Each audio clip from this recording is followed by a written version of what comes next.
I'm a little bummed out that Ian left. He shared a really cool story about some elephants that had ropes tied to their legs. And it's really neat because I grew up with my mom, and on the fridge he had this little comic. And it was a Garfield comic, of course. And it had a picture of Garfield, and he had his coffee cup, and he was walking on the coffee table, and John had come into the room and said, "What are you doing? Cats can't walk on 2 feet." So we got back on 4 feet, and he put the coffee aside, and he walked out of frame. And I always looked at that as a kid, and I was like, wow, that's kind of cool. So I'm going to get into a little slideshow here. What I do want to talk about are a few things that I've learned throughout sport, through some of the experiences. I've learned the hard way and the easy way, and we'll just get right into it. So I like to think that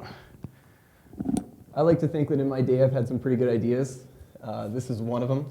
Sometimes I can get a little bit silly. Sometimes they go as planned. I've won a few trophies. I've managed to pull off a few things on my bike. I've jumped off some roofs, and I rappelled into the 12 Apostles in Australia. One thing led to another, and I ended up seeing what it would be like to take an inflatable raft out of an airplane and just, let's see what happens. And as you can see, it worked out pretty well. Where the heck do we get these ideas? Why do we do what we do? You see, sometimes things can go a little bit not quite as planned. Sometimes they can get kind of nasty. I wish Tim was still here because I'm sure he would have appreciated this. That's supposed to be connected. That's not supposed to look like that. That was actually about a month ago. I just finished breaking my left foot. And then other times things can just get really, really ugly. What I want to share with you guys is a quick story. When I was 16 years old, I did break my neck. I was paralyzed from the neck down for 3 to 4 minutes. When I landed on the ground, I was in the fetal position, and I could see my hands, but I couldn't make a move. And when you crash, anybody in here that's crashed before, you know that you do the head, shoulders, knees, and toes check. You're in the ground, and you wiggle your toes, and you're like, oh, okay, well, my feet aren't broken. You move on and all the way up, and I wasn't getting anything back from anywhere. And although 3 or 4 minutes sounds like a short period of time, those were the longest minutes of my life. And in those minutes, I sort of got to thinking about some things. The 16-year-old brain in me said, I'm never going to ride my bike again.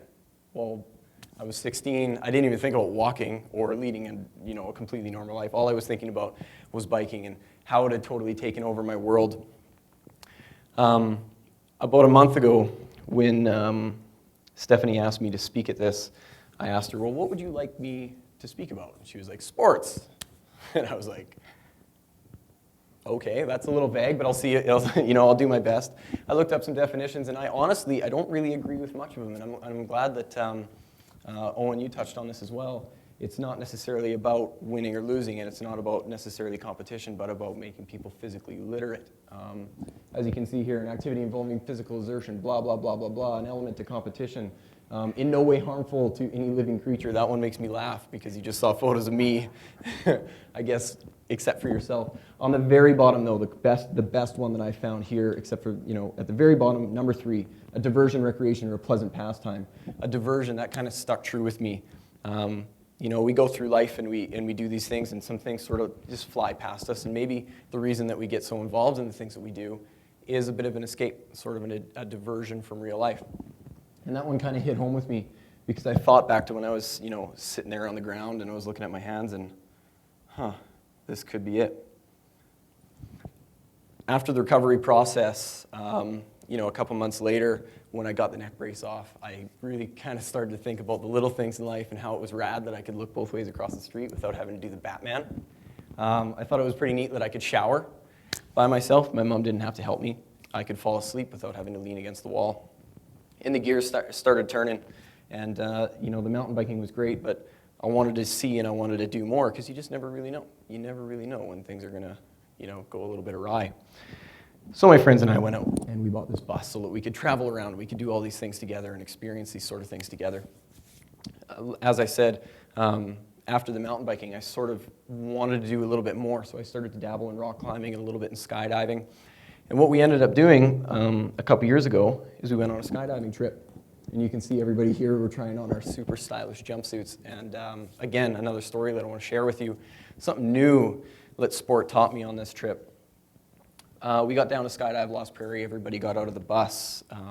And basically it was time to get the waiver signed and things like that. So I like to hurry ahead. I had jumped before, so I just kind of wanted to get all the paperwork dealt with so that we could really enjoy that experience. And as soon as I stepped foot off of the bus, I met this guy, and I'll never forget this guy. Immediately he came up to me, shook my hand, he introduced himself, and he was like, what is this all about? You gotta tell me about this bus and the things that you guys are doing. And I was like, you know what? This isn't anything real serious. This is just something that we wanted to do so that we could experience these things together. And he was just like, wow, I've always wanted to do that. This is so cool. Keep it up. I can't wait to talk to you later so we can discuss this further. And I was like, wow, this guy's really neat. So we head in, we do all the paperwork, blah, blah, blah. Everybody's getting suited up. And lo and behold, the same guy that I had sort of ran into when I got out of the bus walked up and sort of stood over us. And after a little while, he kind of got our attention. And he looked up and he said, all right, guys, my name's Fonz, and I'm going to be your tandem master today. And we were like, what? Now, Fonz was, I'd say, about 6 months out of Vegas in his sort of look. And anybody in here that's been to Vegas before, you know the look. He's a little rough around the edges. He's got a smile on like he's up to something. He's got the bright shades on. But he's kind of got this aura and this zeal that just tells you that he's been there, he's done that, and he's loving it. The first thing that he told us before what it was going to feel like, before whether or not we were ready to die or any kind of silly stuff, is he looked at all of us and he said, I don't care what your religion is, what your beliefs are, how you feel about your consciousness, your being, your soul, whatever it is. He said, you came here to this place with the intimate knowledge of flight. And we were like, yeah, okay, bro, whatever. But in our reality, he had this zeal and he had this passion, this creativity that just shone out. And he said, what else can you learn in 60 seconds or less? And we were like, I guess, it takes a while to learn how to talk. It takes a while to learn how to walk. And he explains that no matter how freaked out, no matter what, if you just open up your mind and allow yourself to just learn in the moment, you'll figure out what you need to do. And through all the chaos, at some point, you'll level out, and all of a sudden, you're going to be flying. And that just really struck home with me. I was like, wow, this guy's been doing the same thing for 35 years. He had over 11,000 jumps at this point. This guy has been falling through the air longer than I've been driving a car. Okay? Unbelievable human being. We got up in the plane. You can see him here with the hand up. He's kind of keeping us all excited, and he's rearing us all up. One thing leads to another. I climb out. I'm hanging on the door of the airplane. He's sitting there, and you can see that grin that I'm speaking of, that youthful, yeah, I've been doing this for 35 years, but I still have something to learn. And that moment right there froze in my mind. A few months later, I was hanging out with my family. We were having Thanksgiving dinner. I was talking to my uncle about some of the experiences that I've been, because he's interested in this sort of thing. I go downstairs, grab my laptop. I can't wait to show him the video that I actually took this slide from. Brought it up, flipped it open, and of course my Facebook is up, and the first thing that I saw on my Facebook feed was, rest in peace, Fonz, you will be missed. My friend Jimmy down in Moab had learned he died that morning, literally that morning, and he died skydiving. And that broke my heart, because ever since that trip, all I could think about was meeting up with Fonz one day and talking about all this stuff, and I never even got to connect with him. I never got to finish that up. The wheels started turning again, and I thought, you know what, I've been looking deeper into this stuff, and I've kind of just been thinking about me. I've been traveling the world, I've been jumping off of stuff. I've got all of these sponsors that are helping me do these things, but maybe there's a little bit more to it, and I was right, there is more to it. And I started to think about that creativity, and I started to think about that zeal and that passion that I saw in this 50-something, 60-year-old guy 6 months out of Vegas. He taught me that you really got to open up your mind, and you've got to just allow yourself to embrace those people around you that could have positive influences on you. You've got to think about your creativity. You've got to embrace that childlike imagination that gets you to do these kind of things. I took that to heart. You know when you have flying dreams and you wonder what those clouds feel like? I wanted to touch clouds, so I made it happen. Okay? I wanted to know what it felt like to be flying up in the clouds with my friends, or what the bottom of the ocean felt like, or what the rocks in Australia would look like from a few hundred feet up. And that was because Fonz just made sense to me. The gears started to turn, and now it's about sharing things. This bus has evolved, and my passions have evolved to not only further myself now at this point, but to use sport as a vehicle to take people further in their lives. The things that you learn while you're doing sport about stepping outside of that comfort zone, or pushing your personal limits, or trying to keep things together when absolutely everything is chaos. These are key things that you need to learn throughout your life. Sports, for me, has just become a vehicle for me to do that, not only for myself, but the people that I'm so fortunate to coach. So the story progressed and the story continued on.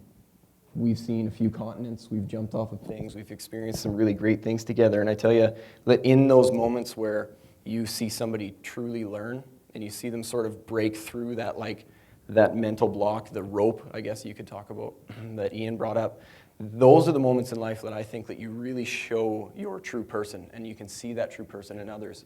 I guess basically what I want to leave you with is when you help somebody to bring the absolute best out of themselves, they are going to carry that not only just in that sport that you're doing, but they're going to take that to their work, they're going to take that to their business, they're going to take that to their relationship. And I think that if you can empower yourself and allow yourself to be that person, you can achieve really great things. I was fortunate that in my life, I survived that little situation, and I managed to learn, and I managed to not only hard way, but in the good ways to really sort of, that just really hit home for me. So I want to leave you with one thing today. Basically, I feel that as long as you keep your mind open, as long as you look into things a little bit deeper and allow yourself to really take in the whole experience, I think that it's through that journey, I guess, through that experience, and that, I think it's through that experience that you, in turn, acquire the ability to inspire those around you. And I think that that's what it's all about. Thank you.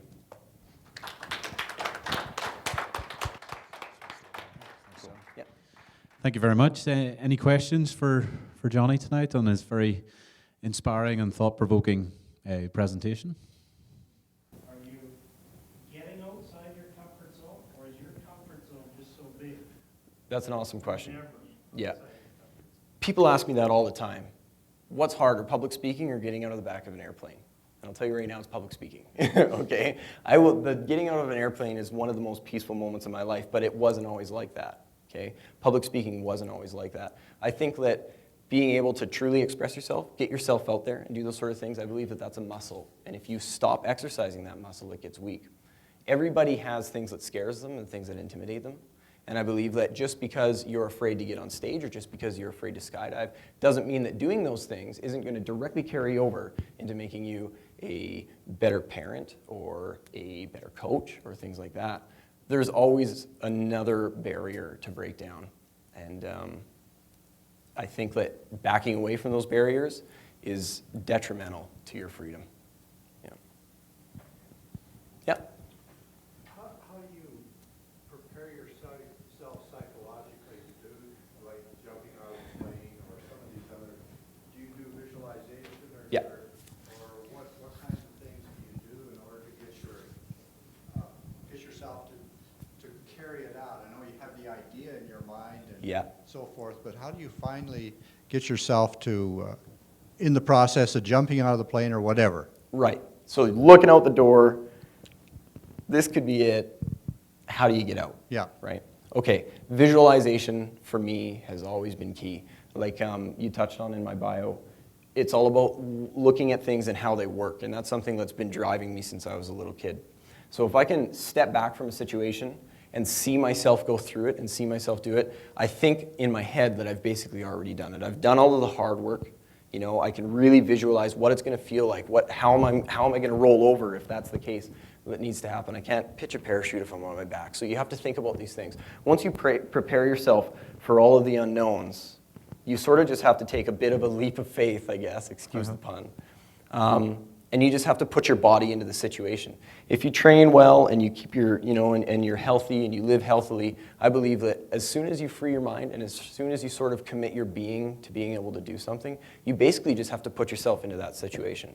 And at that point, things will take over. That and about a 15-second prayer really come in handy. And honestly, again, I don't know how you feel about spirituality and things like that, but maybe it's just myself convincing myself that everything's going to be okay, that allows me to fully commit to these kind of things. Because, yeah, sometimes it can be a bit of a process. Thanks. Thank you.